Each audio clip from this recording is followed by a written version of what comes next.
Sa karagdagang balitang lokal, ito naman pong Bangsamoro Board of Investment ay ibinida po ang potensyal ng bar sa 40th Trade Expo Indonesia 2025.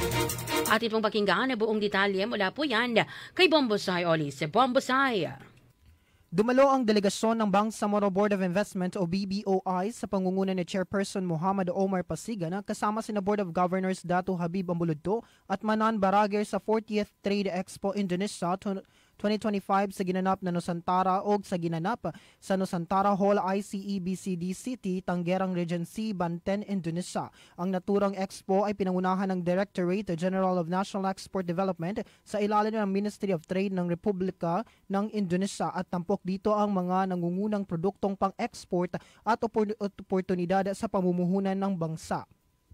Katuwang ng delegasyon ng BBOI sa nasabing aktibidad ang Indonesian Consulate sa Davao City sa pamumuno ni Consul for Economic Affairs Ms. Novita Supit. Ipinakita ng pagdalo ng BBOI ang kanilang patuloy na pangako sa pagpapalakas ng ugnayang pangkalakalan sa rehiyon, pagsusulong ng potensyal ng Bangsamoro sa pamumuhunan at paghahanap ng mga bagong katuwang sa negosyo mula sa mga kalapit na bansa sa ASEAN.